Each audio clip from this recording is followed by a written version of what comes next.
This is Investor Perspectives. I'm the host of Investor Connect, Hall T. Martin, where we connect startups and investors for funding.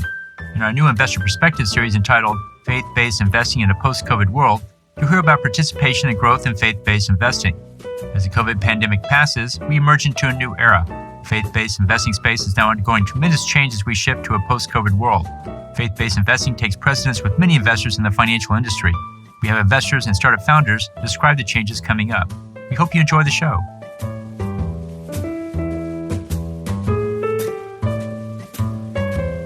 Investor Connect is a 501c3 nonprofit dedicated to the education of investors and startups for fundraising. Please consider donating $100 to the program to help others in their investor and entrepreneur journey. You can find the donate button on the investorconnect.org website.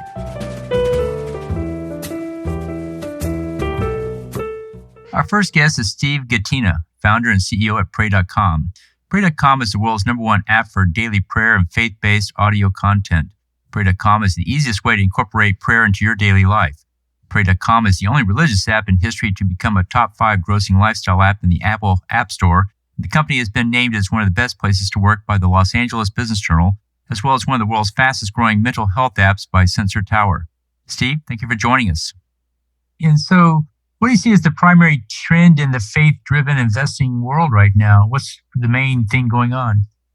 So some of the trends that we see in the faith-driven investing space is an influx of capital coming into the direct-to-consumer space. So there's a lot of new venture capital funds spinning up that are devoted to investing in consumer faith brands. And there's also older venture capital funds, some of these legacy players that have also decided to invest in the faith-based media space. So we've been seeing a massive influx of capital coming in really on the consumer side of faith and investing into platforms like Pray.com to build out massive consumer businesses.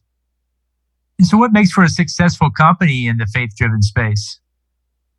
At Pray.com, our mission is to grow faith and cultivate community so that we can leave a legacy of helping others. And we really are a mission-driven company. We're a company, right? So we are about margin and we are about mission. At Pray.com, really our mission and our values are the most important thing to us. And I'm not sure that I could be successful in the faith space without building a business on profit and purpose, without building a business on margin and mission.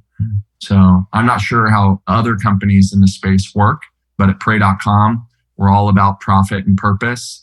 We put our mission first. We put our values first. We put our customers first, and we really lead by example. So what is your participation so far? My participation in the faith-based investing space is really being an entrepreneur, building a faith-based company. We built the highest grossing religious media product of all time. So we've actually been a top 10 grossing lifestyle app in nearly 100 countries around the world. And we've been the #1 grossing religious media app all over the world. So my participation in the faith-based investing space is I accept venture capital dollars to build a high growth tech media business. Our next guest is Shane Annett, Associate Professor of Finance at Biola University and Investment Analyst at Inspire Investing. Inspire invests in some of the most impactful companies in the world, but also seeks to be one of the most impactful companies in the world. Every year, Inspire donates at least 50% of corporate profits to impactful charities with their Give 50 campaign. Shane, thank you for joining us. What do you see as the primary trend in the faith-driven investment world today? What's really driving it? Let's see. Well, I'd say you have the millennial group that's come of age and they really care deeply about integration, about whole person investing. They don't like this idea of just maximize risk-adjusted returns and that's all you think about. They tend to be more sensitive towards social justice issues and the environments and human rights. And so it really maps well to their general conscience that investing influences culture and people. And so we should make sure when we invest, we're conscious of how it's influencing culture and people. So it's a real natural fit. And I think, Gen Y and Gen Zers are similar, if not more geared that way. And so you have a little more pressure from these groups as they gain more power to make sure the investment process is geared towards more holistic, whole person type of investing, where you identify non-financial criteria to incorporate into an investment process. And really what's changed a lot is the litigious sensitivities. Before, when I worked at a consulting firm, we would have clients, we'd have pensions and endowments in cities, and we'd manage their money. And often the city or the pension was scared of adapting a non-financial criteria to the investment process because they were fiduciaries and they were worried they were going to get sued. And so if you say, we don't want any guns in our portfolio, then you may have constituents who want guns and other constituents who don't want guns. And so then are you really acting in the best interest of everyone? And so everyone just stuck with, let's just look at risk-adjusted returns. Let's just do what's called a mean variance optimization and make sure that's the only thing we're looking at. And so when I say non-financial criteria, it's like, let's look at ESG components. Let's see how the carbon footprint of our portfolio. Let's look at how well the governance is of how we're doing with our proxy voting, how the employees are treated, the companies that we own. So you add those components. And then with BRI, you're adding extra elements of ESG is kind of a little bit narrow, whereas Bible kind of expands the idea of what is human flourishing beyond just like basic human rights to also defining like entertainment as violence, being bad, pornography being bad, and then looks at how abortion and things that go beyond a traditional kind of human view of what is human flourishing to a biblical view. Right. So what makes for a successful company in the faith-driven space? Okay. So it's interesting. An investment manager who's applying a biblically responsible screen has two different ways of doing it, a positive way and a negative way. So he or she is either going to identify something the company's doing bad and then negative screen them, or identify something the company's doing well and over allocate towards them. So a company could either play defensively and not do anything that would be against the Bible, or it could play offensively and do things that are particularly geared towards loving others and loving God well. And so you could do both. Don't do anything against biblical values and then also go out of the way to do things particularly well in terms of loving God and loving others. So really one of the key words is redemptive business models. If a company is seeing how what it produces, its services or its products is redeeming culture in a way that brings us closer to Eden, I think that would position themselves well for a BRI movement. At the minimum, you just don't do something that you can actually find biblical texts to say is not good. For example, harvesting aborted fetuses in your R&D research. Avoid that because that'll get flagged and then companies won't want to, or investors won't want to buy that company. But if there is, let's say, investable universe, if there's good data like Inspire has, Inspire Insight, where you can kind of look at all of the different, whether companies have been flagged in certain areas. And so you have in the S&P 500, 250 of them are out, have been screened in some way where they violated biblical principles according to the criteria. And so then if you're a company that's not been screened, then that's good. But then if you are one of the remaining half companies, 250 companies, then you could be over allocated to if your business model is considered redemptive in some way. Our next guest is John Silverling, Director of Private Markets at One Ascent Capital.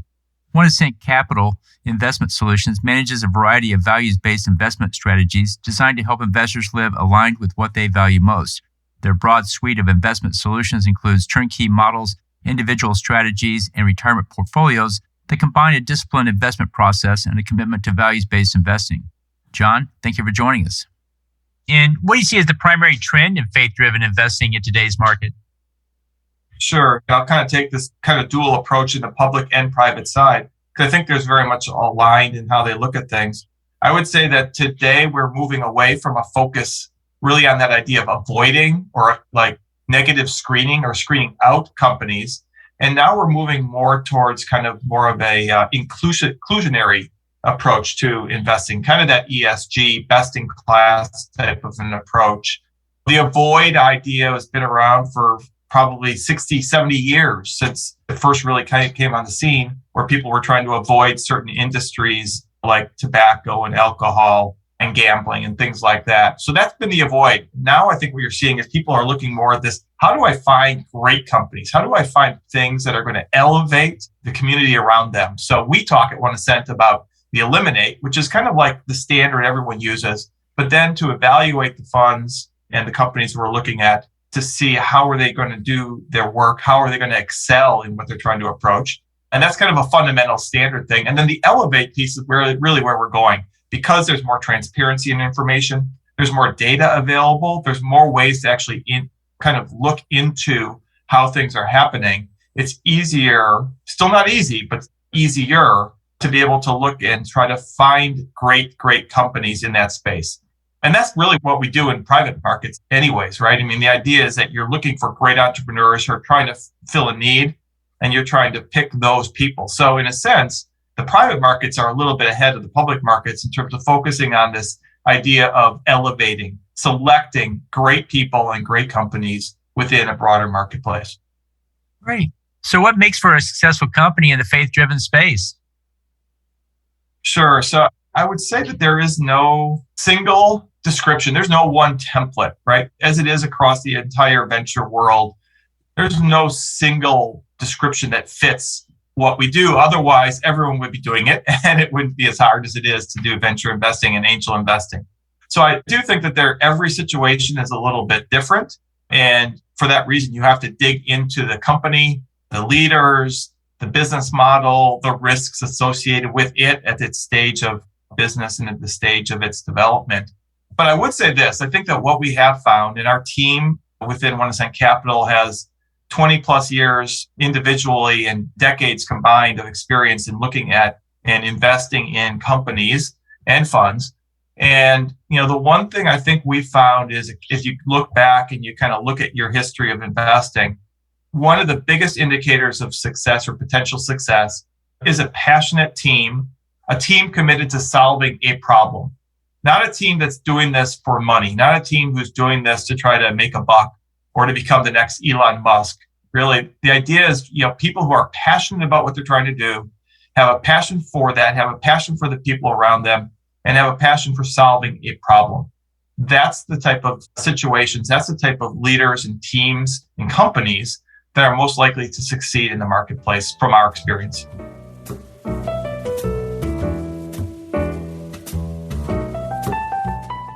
Our next guest is Endel Lias, founder and managing principal at Nexus Impact Advisors. Nexus Impact Advisors is a boutique consultancy specializing in faith-driven impact investing. They work with a range of clients from individual investors, angel networks, and family offices to foundations, nonprofits, and investee companies. To increase the flow of capital from purpose-driven investors to high-impact organizations that create wealth, reduce poverty, and effect meaningful change. Endel, thank you for joining us. So what do you see as the primary trend in faith-driven investment today? What's the main thing happening here?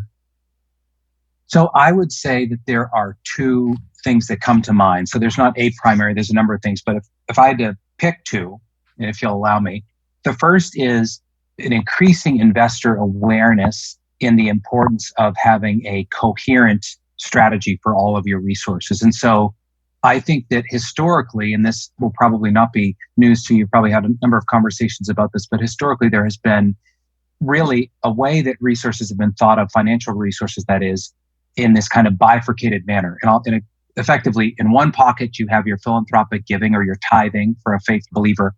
And on the other side, you have your investments that you just seek to make as much money as possible with. And I think this is a false dichotomy. It's also one that is increasingly being realized by investors. And this is what's increasing the demand for products. And it is for a couple of reasons. So first is it presumes that the primary manner of achieving kingdom impact in the world and doing good is through philanthropic means and charity. And I think that's both limited, but it's also incorrect. And of course, business and entrepreneurship are powerful tools for human flourishing, both at the individual level, but also at the societal level, and often quite more impactful than philanthropy can be anyway. And the second reason that I think there's a growing awareness of this is that this kind of bifurcation and this dualistic thinking is actually, it lacks integrity. And I don't mean moral integrity or moral principles. What I mean by that is just it lacks integration and coherence as a whole. And so I'll give you an example. Think about it. Say that I'm someone who's passionate about the environment and I give my charitable dollars to Greenpeace or Save the Rainforest Action Network, whatever it might be. And I do that with all my philanthropic money. But on the other side, I invest my much bigger pile of money, whether I'm a foundation or even an individual, into companies that pollute the earth and that are involved in deforestation. And there's this total dissonance between these two things, but historically, they actually haven't been thought of. The two buckets have been fully separate. So this integration of one's overall portfolio and really thinking about it holistically to say, how do I align my investments with my values? That is, I think, the first big trend that's going on. And that's an awareness amongst investors, but also increased education of them about what ways they can actually go about doing it. Because it's one thing to say, oh, that sounds great, and I hear you, but it's another thing entirely to actually get to a place where you're able to take action with all of your resources and align them with your values. And then just very quickly, the second one I would say is really around this notion of spiritual impact measurement. It's hard enough in the broader secular impact investing world to measure social impact. There's a number of different frameworks and ways that people think about it. And there's a lot of work going on by very smart people to try and streamline those, but that's very hard. It's even harder, of course, to measure spiritual impact because these are spiritual things. They're not material. And so there's really good thinking that's going on from a number of different colleagues in the space. There's a guy named James Waters at IDO Research in the UK doing what's called a Kingdom Impact Framework to really assess businesses in a very structured, rigorous way. But the Ambassadors Impact Network that I work with, we have a 3-part frame that really focuses on looking at the values of a company, the activities of a company, and then the product or service itself, and the extent to which the gospel is furthered through those 3 pillars. And there is no perfect measurement tool, but these are some really cool efforts that are ongoing. And I think further good thinking around that is really one of the cool trends I'm seeing. Great. And so what makes for a successful company in the faith-driven space? How is it different from any other startup? I would say success would depend on the investor, but at a bare minimum, it would involve some faith-driven element in the business itself. And so whether or not that is the faith of the CEO and the way that they try and inculcate their beliefs and their values into the culture of their company, that might be something that is important to one investor. For other investors, like the Ambassadors Impact Network, as I mentioned, they are interested in companies that are a bit more explicit in the furtherance of the gospel through their work. And so it goes beyond just the faith of the CEO. And so in terms of a successful company, I think you can really, from a business standpoint, you can have them across industries, across geographies. And that's one of the beauties. You can really be pushing into the kingdom anywhere in the world, in any sector. But when it comes to the faith-driven side of things, it requires being thoughtful about what you're interested in as an investor and what you're looking for, and then being able to ask questions that are reasonable of an entrepreneur to be able to answer. That is, you're not imposing overly burdensome things on them, but you're trying to understand what are things that are feasible and practical within your business that you might do that make you faith-driven, and what are those things and how do you measure those things?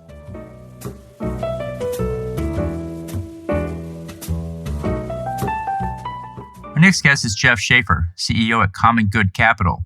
Common Good is a financial services firm aligning capital with the value and goals of investors. They provide advisors a curated platform of private alternative investments that mobilize capital to generate competitive returns as well as meaningful impact in communities around the world. Jeff, thank you for joining us. And so what do you see as the primary trend in faith-driven investing today? I think the trend we're seeing is true not only in faith-driven investing, but for those who don't even espouse to have a faith, is just the human condition. And if you just go to 2020, you have COVID. We were faced with our mortality more than we wanted to be faced in many, many years. You had the political unrest. You had this civil unrest. And so people are starting to say, wait a second, capital has power And so let's use this in a positive way. In the context of faith-based investors, I think people are really wrestling with what does it mean to be a steward of our investment capital? They're wrestling with what does it mean to be a steward of our time? Historically, it's been about generosity and charity, but I think that's coming into play where more and more people are saying, I want to be a part of this solution. And they're using their capital to do that in non-traditional ways other than just pure philanthropy. Right. So what makes for a successful company in the faith-driven space? Number one, you got to have profit. And that kind of goes, wait, this is faith-based. Well, here's why I say that. If you don't have profit, you don't have a business, you can't scale, and you can't maintain your influence and impact on your employees and the world for that matter. And then right behind that, I think there needs to be clearly delineated non-financial metrics that as a management team and as people looking in, you know their values. And then actually they need to report on those metrics, whatever those metrics are to that organization. It's probably some combination of how they're treating their employees. It's probably something about their broader stakeholders. And the last thing I would say is, and I think this is true of business in general, but it definitely should be true of a faith-based business. There needs to be a servant leadership and this idea of service. If you're not serving your stakeholders well, then you're probably missing something out. And that's one of the movements that's been happening is people are starting to say, how are we impacting, how are we influencing not just our customers, but our investors, our vendors, the list goes on and on. So those would be some of the things I'd say a successful faith-driven company would look like.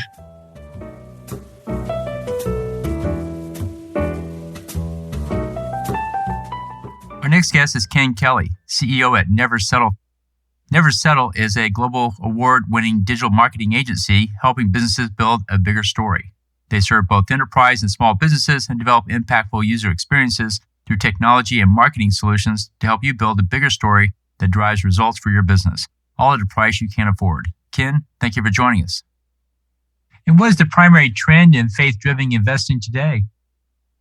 I think that the primary trend is based on humanitarian issues where people are investing in companies that are making a specific difference in humanitarian issues. So impacting the human, our culture and people specifically, instead of just trying to find something, but it's like the end solution of whether that's a business or a service or a solution that it's somehow enriching people's lives. Great. And so what makes for a successful company in the faith-driven space?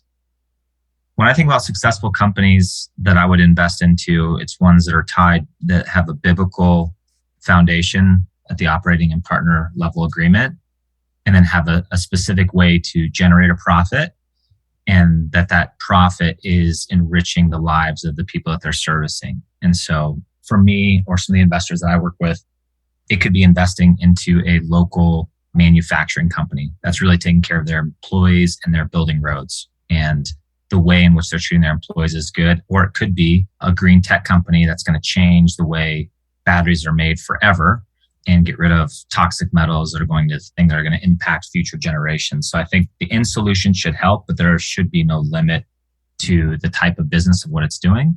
Those two principles, is it based on does it have a biblical foundation, and is it enriching the lives of the people around it and their community?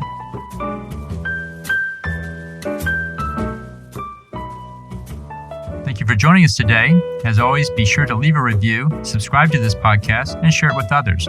Let's go start up something today.